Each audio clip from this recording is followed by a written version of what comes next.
Владимир Зеленский не выдержал и на весь мир озвучил. Говорит, хочу, чтобы вы знали, что от меня требует Дональд Трамп для того, чтобы наступил мир в Украине. При этом Дональд Трамп, кроме того, что опять начал парировать Владимиру Александровичу, раскрыл большие тайны. Говорит, наконец-то мы нашли людей, и они оказались достойными, с которыми можно вести переговоры в Иране. И мы на финишной прямой. И вот, Стив, можно я покажу, что они для нас в качестве своего контроля власти предоставили и сдержали свое слово.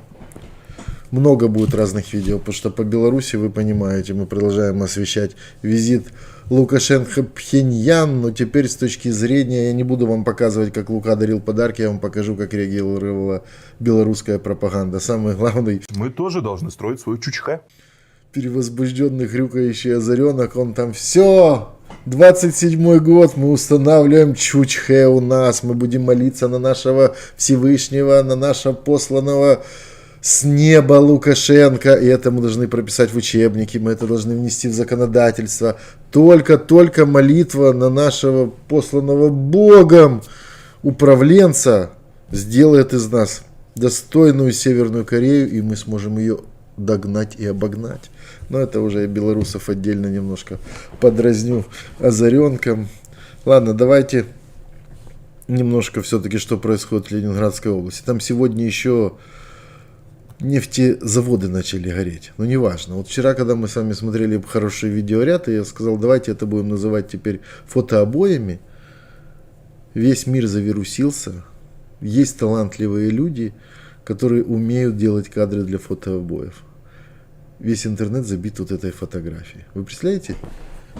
Это порт Усть-Луга, как он вчера выглядел. Это ж можно так красиво стену где-то украсить. Это реально можно. Кто-то, я уверен, сделает из этого фотобой. Когда-то у меня был один руководитель, я у него очень-очень давно работал, лет 25 назад. Его один из первых бизнесов при развивали совка был это производство фотообоев. И он на эту тему заморачивался очень сильно, он мне рассказывал, он нанимал каких-то первопроходцев, лазил куда-то, ездил чуть ли не в Грузию, в горы, выбирал какие-то супер пейзажи, чтобы они были самые красивые, и потом в Москву продавал это все машинами, эти фотообои, было модно. Так сейчас тенденция, мне кажется, Усть-Луга хороший кадр для фотообоев, потому что в принципе, когда они говорят, что там ничего нету, можно показывать вот эти кадры.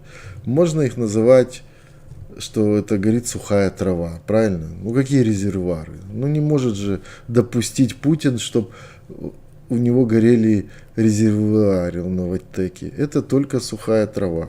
Ну горит, да и горит. Красивые кадры, пусть горит. Потому что пропаганда, вот есть один тип, который так говорит, что Скобееву передергивает, и она улыбается. Передергивает, а он им говорит, ну что вы, ну послушайте, это же закончить Усть-Лугой, хотя, наверное, могут наши завтра и продолжение сделать, и мы к ней опять вернемся. Потому что вся мировая пресса написала, несмотря на кризис в Иране, ценник улетел вверх. Украина за последние 2 недели нанесла такие удары, что ограничила на 40% возможности экспорта Российской Федерации. Ценники наверху, а продать не могут. Дымит. Можно перекинуть плюс-минус, а вот, соответственно, ситуацию с переработкой нельзя. Представляете, что такое восстанавливать НПЗ? Ну, мы знаем, что такое восстанавливать НПЗ, все дружно вообще-то. Вот, а теперь представьте, что такое комплекс гигантский восстанавливать. Его же восстанавливать очень долго и дорого. Сатанисты, наркоманы, террористы. Вы хоть поняли, что я хотел вам показать этим сюжетом? Короткими 10 секундами. Это счастье. Счастье Скобеевой. Посмотрите еще раз. Перекрыта главная артерия продажи нефтепродуктов и отгрузки. Она ликует. Она не может скрыть свою радость. Вот они, тайные знаки. Я спикер, посмотрите. С каким удовольствием, с какой гордостью за наши спецслужбы он рассказывает это в эфире российской пропаганды. Говорит, долго будут это ремонтировать. Да слава же нашим героям и специалистам СБУ, которые отправили туда эти беспилотники. Я просто восхищен этими глазами, которые я увидел в студии Скобеева. Ладно, давайте немножко о Зеленском и Трампе. Владимир Зеленский, давая позавчера, наверное, или вчера интервью, оно только сегодня вышло, какому-то американскому или европейскому изданию, судя по всему, не выдержал и сказал: открыто на весь мир. И вот там, видно, спросили про гарантии безопасности от Соединенных Штатов Америки, уже утверждены на 100%. На 100%. Помните все эти разговоры еще там несколько месяцев назад? Осталось только подписать, я поеду в Давос. Все ожидали, что в Давосе они с Трампом подпишут. А почему не подписывают? Потому что Трамп требует, чтобы Зеленский, Украина вышли с территории Донбасса, отдали ее оккупантам, и тогда Дональд Трамп даст гарантии безопасности Украины, что Путин больше войну не развяжет. Я не знаю, подпишет он на примере Будапештского меморандума в 3 местах сам, его дети, его зятья, вся его семья подпишет, и это скажет самые сильные железобетонные гарантии. Но все стоит на месте, потому что он требует от Зеленского отдать территорию. Зеленский не соглашается. И вот он, производственный тупик. Я вам даже покажу, как сегодня на эту тему выступила российская переговорная группа. Один из представителей говорит: наконец-то до Зеленского дошло, что Трамп на нашей стороне. Как он в это не мог поверить? А так все, мы спокойны. Пусть они разбираются, Трамп ему выдвигает условия, пусть борется. Мы со своей стороны делаем максимально, чтобы это было все выгодно нам. Вот. И Песков сегодня сказал: знаете, по поводу мирных переговоров. Мы всегда открыты, мы так хотим их, но нам нужны земли, а Украина пока не соглашается. А тут в мире такой хаос, тут что-то такое непонятное происходит, что мы решили пока подождать. А так мы открыты. Мы всегда, вы же знали нашу позицию, мы всегда за мир. Мы не хотели украинских территорий, но требуем их отдать. Ладно, Трамп сегодня высказал, чтобы, знаете, пытаюсь как бы не нервничать, потому что я в телеграм-канале, когда сегодня это публиковал, прям ругался. А тут немножко переключимся на Иран. Ну, Трамп еще по Украине сказал опять в очередной раз, на примере Германии, что вот, Германия сказала, что Иран далеко, и она не будет вмешиваться. Так для нас Украина тоже далеко, но мы же помогли, а они нам не хотят помочь, эти немцы теперь не знают, как удалить эти сообщения. В общем, нервничал он опять по поводу Украины. Но по Ирану ситуация следующая. Разбив всю верхушку, помните, я вам вчера показывал, рассказывал, как они ведут переговоры с несколькими структурами параллельно. Кто первый согласится, чтобы не разрушали страну, как говорит Трамп.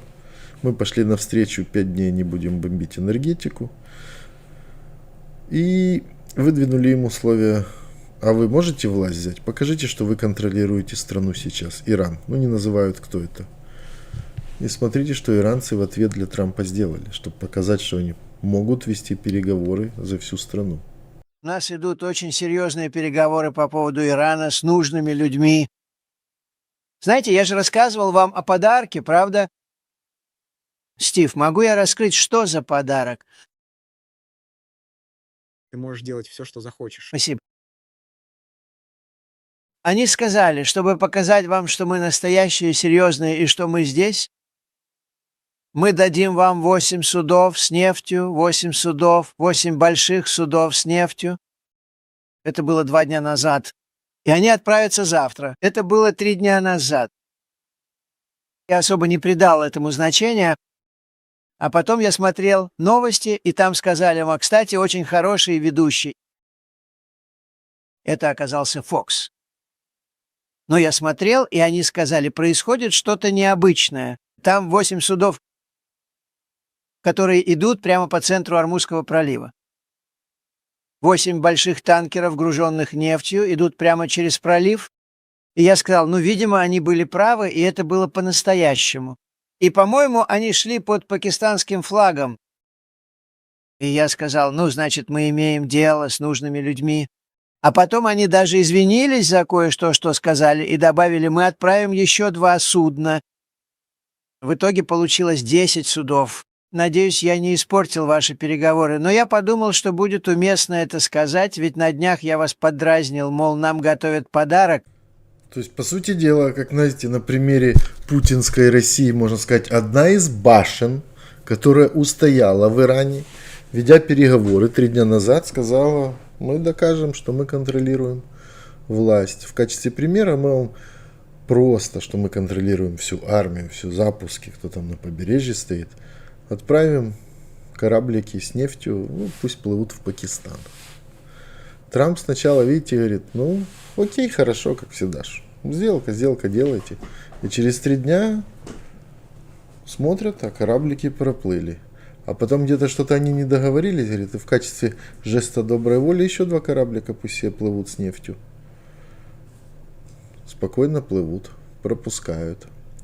Трамп говорит, с этими людьми можно иметь дело. Также они там озвучили все, что в медиа выплыло. Я вчера вам рассказывал, да, они действительно предоставили им план из 15 пунктов. Посредником является Пакистан. Все переговоры ведутся через Пакистан, и переговоры идут по Ирану, чтобы это все закончилось.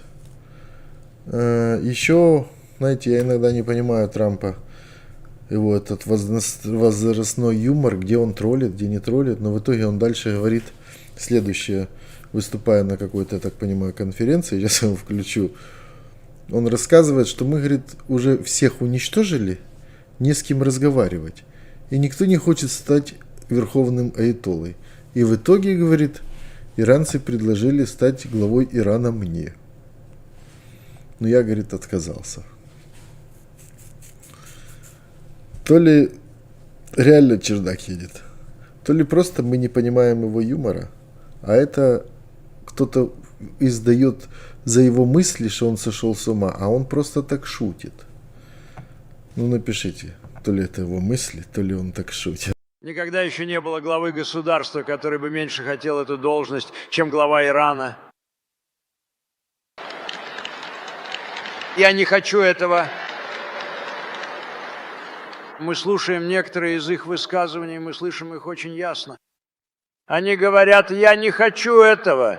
Мы хотели бы сделать вас следующим верховным лидером. Нет, спасибо, я не хочу этого. Но я хочу выразить благодарность за огромную любовь. Но я уверен, что у Трампа сегодня проснется сумасшедшая ревность. Он же всю неделю рассказывал, у Украины нет карт, не нужны ее дроны, у нас столько этих ракет, мы там... Я вам вчера хотел ставить, он рассказал, что в Саудовскую Аравию летело одновременно 1400 ракет, и все были сбиты. А в их главный авианосец летела 101 ракета, и вся была сбита. Поэтому какие дроны Украины? Мы все будем сбивать, все хорошо. А Зеленский все спокойно говорит, к нам обратились за помощью те-то страны, те-то. И сегодня вдруг он, хопа, и оказывается Саудовская.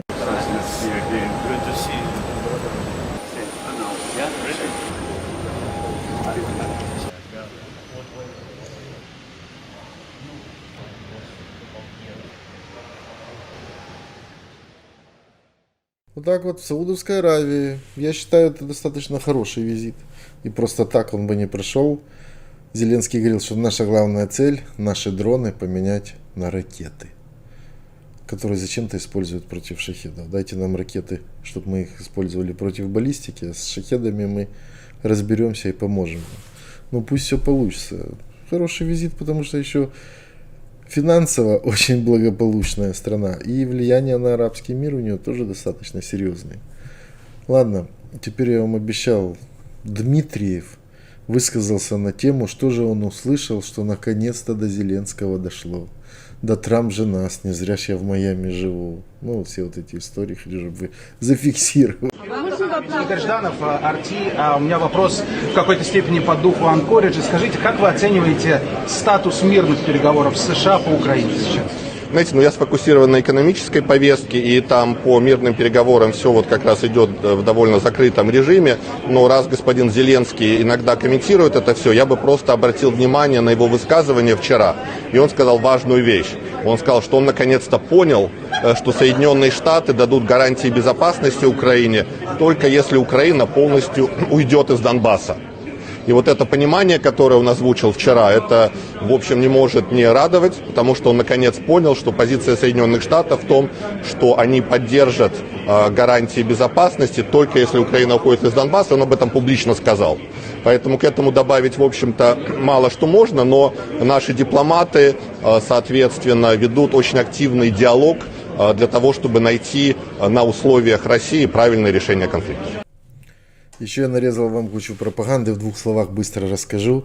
Российская пропаганда переживает за Усть-Лугу и вообще за все, что там произошло, но очень интересно подает эту информацию. Да, было, говорит, да, попали, да, беды очень много, да, проблем очень много, но Украина же специально делает. Только Трамп сказал, что они готовы к нефти по $200, Украина сразу Трампу помогает, обрубает все наши поставки и хочет, чтобы это было $200.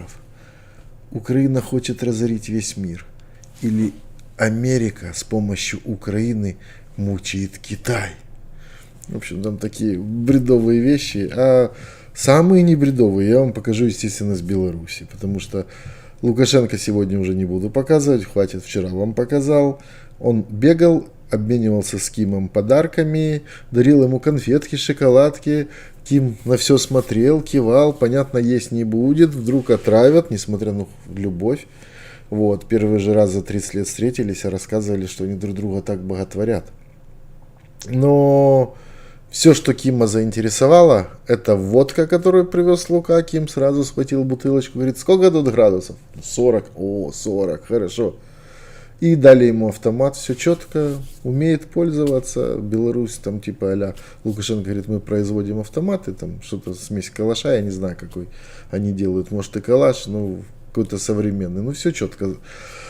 С предохранителя снял, Ким сразу схватил, затвор передернул, все, с автоматами управляться умеет. Но белорусская пропаганда выходит на арену и говорит, ура! Диктатор получил методички, правительство получило методички. Мы строим Чучхе из Беларуси форсированными темпами. У нас на это есть ровно 1 год. Попасть в Пхеньян, этой честью удостаивается далеко не каждый. За последние десятилетия в Пхеньяне были только Путин и Си Цзиньпин. А вот батька был в Пхеньяне. Вот это вот серьезно. Вот это вот достижение и вот это признание мощности нашего лидера. Вот нам тоже надо Чучхе, нам тоже это надо прописать в уставе. Нам тоже нужно объявить, что вождь — это основа всей жизни. Нам вот это нужно сделать. Нам надо наплевать на Запад, как это сделала Северная Корея. Знаете, почему Озаренок мечтает так о Чучхе? Потому что они же высадились на солнце, они выиграли все чемпионаты мира по футболу. И Озаренок уже видит эти эфиры, когда он может рассказывать. Наши корабли вышли в Кассиопею, мы встретили инопланетян, они кланяются перед нами. Вот эти всякие истории он хочет рассказывать, а так ему не дают разогнаться. Ну что ему? То рыжий клоун, то великий позвал нашего батьку к себе в гости. Лично домой. Вы представляете, какой уровень доверия? И мы теперь с самым сильным президентом мира дружим. Послезавтра опять будет рыжий клоун. А так, солнце, чемпионат мира. А в конце вам еще одно интересное видео от нашего блогера. Я прощаюсь до завтра. В Украине тихой ночи. Всем нашим героям выжить. Ты сказать, что русских как нации не существует? Пожалуйста, аргументируйте. Нация – это конструкция политическая. Нация – это форма политической организации. Это когда этническая группа в честь себя любимой получает свою форму современного государства типа республики, где власть определяется через выборы. Но так как у вас федерация, а это союз с латыни, насколько мы знаем, и согласно вашей конституции она состоит из государств. Чечня государство, Бурятия государство, Дагестан это записано в конституциях Российской Федерации, в конституции почти каждой из республик. Так вот, у русских своих У русских нету своей республики, где бы были четко расписаны этнические границы русских, как, например, этнические границы татар, народов Дагестана, например, там якутов, бурятов, чеченцев и так далее. Поэтому русская нация в этом плане быть не может, потому что нету, во-первых, у русских людей, которые бы боролись бы за русские политические права, и у русских нет своего государства в рамках Российской Федерации, наряду с другими государствами.